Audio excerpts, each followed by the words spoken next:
O que é o livro da vida? Seu nome está no livro da vida? Bom, eu tenho uma boa notícia para você. Seu nome está escrito no livro da vida. Mas o que significa isso? O que significa livro da vida? O que quer dizer que seu nome está lá? Vamos aprender nesse vídeo.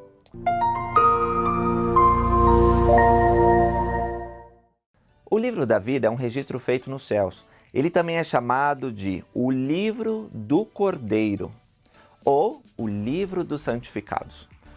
Todos os que merecem um reino de glória pelo poder expiatório, o sacrifício de Jesus Cristo, estarão escritos nesse livro.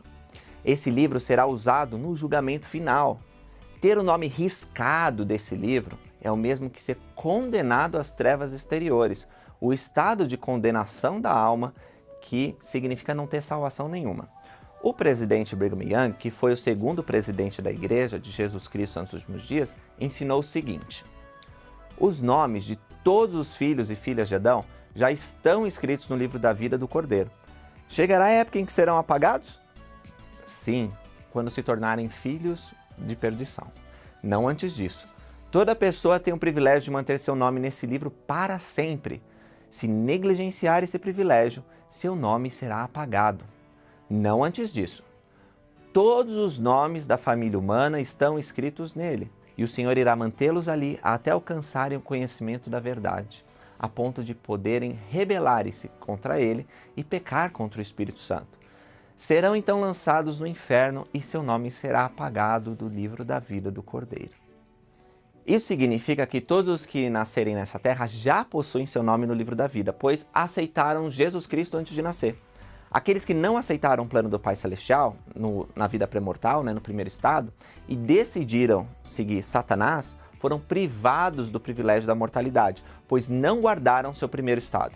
E eles não estarão no livro da vida.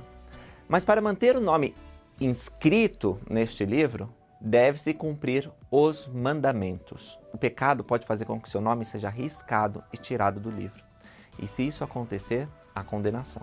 Nós vimos que, segundo o presidente Young, o único pecado que apagará o nosso nome é a blasfêmia contra o Espírito Santo.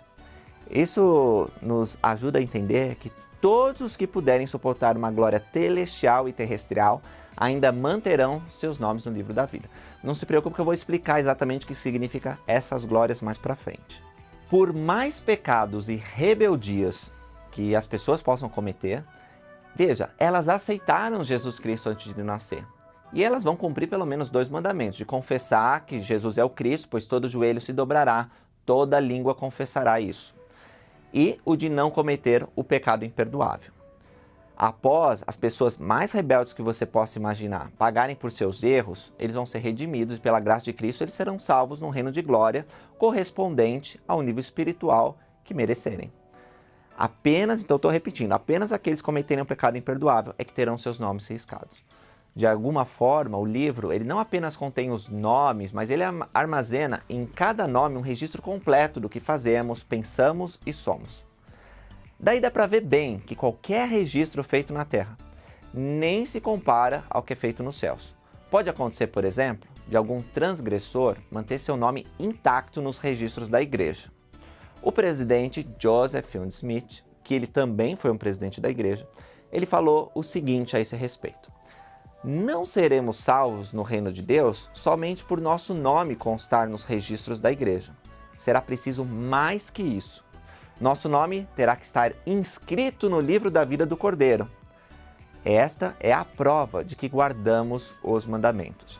Toda alma que não guardar os mandamentos terá seu nome riscado deste livro.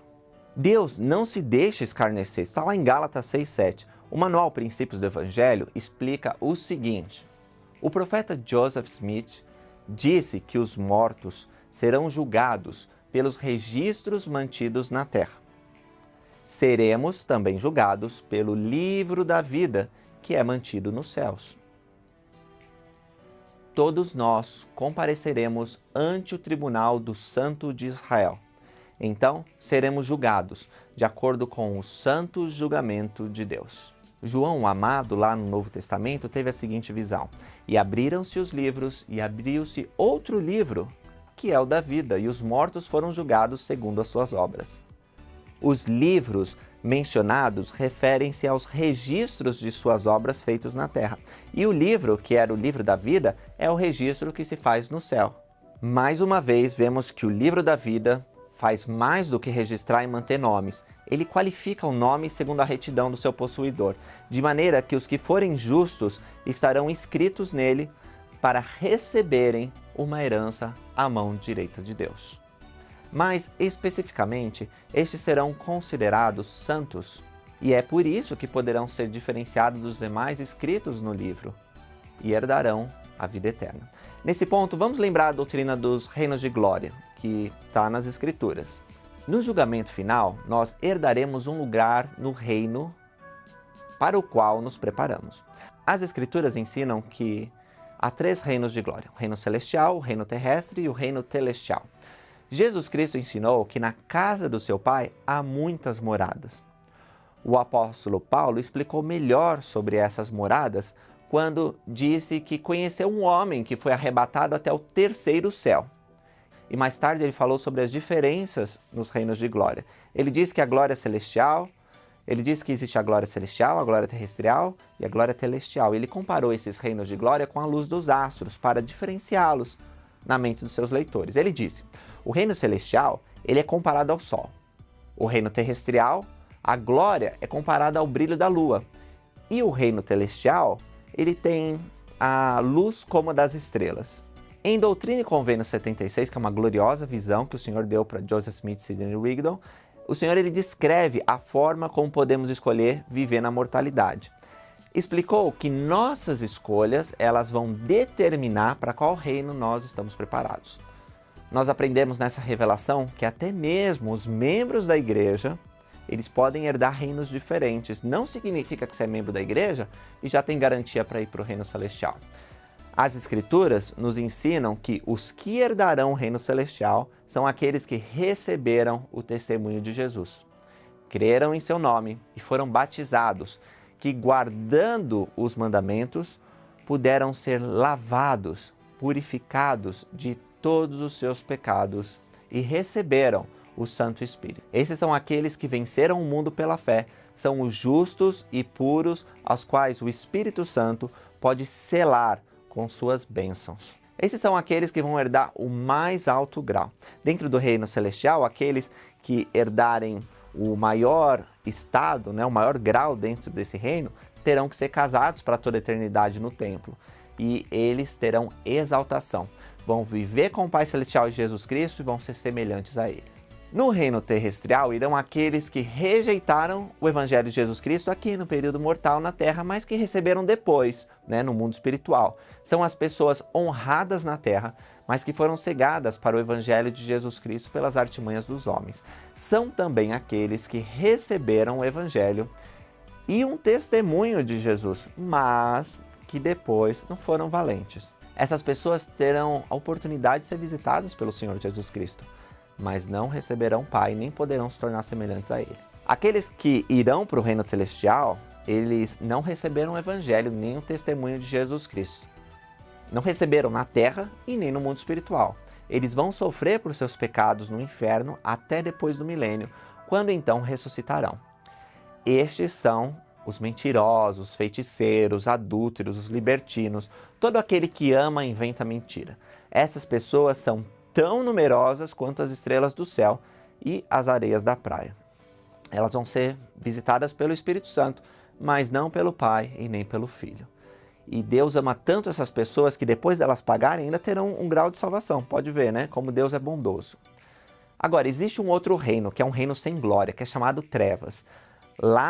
Para lá irão aqueles que ganharam o testemunho de Jesus por intermédio do Espírito Santo, conheceram o poder do Senhor, mas deixaram que Satanás se apossasse deles. Eles negaram a verdade, desafiaram o poder de Deus. Para eles não há perdão, porque eles negaram o Espírito Santo. Lembra, esse é o pecado imperdoável, depois de terem recebido. Eles não vão poder dar um reino de glória. Eles vão viver em trevas para sempre, tormento, miséria, junto com Satanás e seus anjos. Então, o que nós temos que fazer é colocar uma marca celestial no nosso livro da vida. Nosso nome já está lá, e isso é bom. Agora a gente tem que garantir, primeiro, que ele permaneça, e segundo, a gente precisa, assim, metaforicamente, claro, né? Colocar uma estrelinha do lado dizendo, ó, nós merecemos a vida eterna. Isso exige esforço diário. Tornar-se santo e merecedores da exaltação é trabalhoso. Na verdade, é impossível sozinho. Nós precisamos desesperadamente de Jesus Cristo. É Ele que permite que nós possamos progredir, que nós sejamos justificados e santificados. Esse milagre exige nosso esforço pessoal constante, que pode ser resumido assim, ó. Nós precisamos exercer fé em Jesus Cristo, nós precisamos nos arrepender de nossos pecados e guardar todos os mandamentos. O elder Richard G. Scott, que serviu no Quórum dos 12 Apóstolos no passado, ele disse o seguinte: todos nós recebemos o mandamento de arrepender-nos e invocar-nos a Deus, continuamente por toda a vida. Esse padrão permite que cada dia seja uma página imaculada no livro da vida, uma oportunidade renovada. O presidente James E. Faust, que serviu na primeira presidência da igreja, ele também falou sobre o assunto do livro da vida. E ele estava elogiando aqueles que prestam serviço voluntário. Ele disse: cumprimento cada pessoa aqui por suas obras diárias de retidão. Muito embora apenas umas poucas pessoas conheçam suas obras, elas estão registradas no livro da vida do Cordeiro, que um dia será aberto para testemunhar seu serviço dedicado, sua devoção e suas ações como instrumentos nas mãos de Deus para realizar esta grande obra. Bem, já que eu citei vários apóstolos, tem uma outra citação que eu gosto muito que está relacionada ao tópico do livro da vida. Eu vou trazer para vocês, é do elder Jeffrey E. Holland. Ele disse o seguinte: um dos desafios enfrentados pelos fiéis é darem-se conta de que às vezes aqueles que não são obedientes e dignos parecem receber tantas bênçãos temporais, quanto aqueles que fazem sacrifícios e servem, ou até mais. Os santos devem ser fiéis até o fim sem fazer muitas comparações com as pessoas ao lado.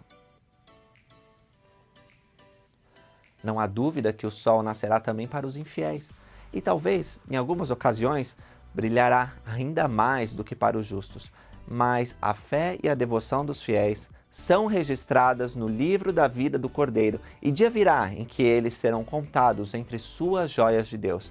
Nesse dia fará muita diferença quem foi justo, quem foi iníquo, quem serviu a Deus e quem não fez. Até lá, todos devemos lembrar que Deus não bate o martelo antes do fim do julgamento. Bem, agora você já sabe que o livro da vida é um registro feito nos céus que contém o seu nome e o nome de todas as pessoas e armazena informações de quem somos e o que fazemos. Todas as pessoas estão escritas nesse livro e todas serão salvas, mas nem todas serão no mesmo reino de glória. Lembra? Deus tem muitas moradas. Os que forem valentes no testemunho de Jesus serão herdeiros do reino celestial, o mais alto grau de glória. Os que não forem valentes vão herdar outros reinos. Nós também vimos que a única maneira de ser excluído do livro é cometendo o pecado imperdoável, que é negar o Espírito Santo. Se vocês quiserem, mais para frente, a gente já pode até fazer um vídeo explorando mais o que significa isso. Deixa aí nos comentários se vocês quiserem. O livro da vida será usado no julgamento final. Nossa preocupação deve ser o de colocar bons dados sobre nós mesmos lá. Nossos desejos, nossas ações, nossas palavras, nossas obras. Nós temos que confiar em Cristo, em seu poder para nos aperfeiçoar e qualificar como santos. Só assim estaremos entre as joias de Deus. Pessoal, muito obrigado por vocês terem assistido. Eu gostei muito de responder essa pergunta e estou ansioso para responder outras perguntas que vocês tenham. Coloca aí nos comentários outras perguntas que a gente vai poder fazer outros vídeos para explorar esses temas.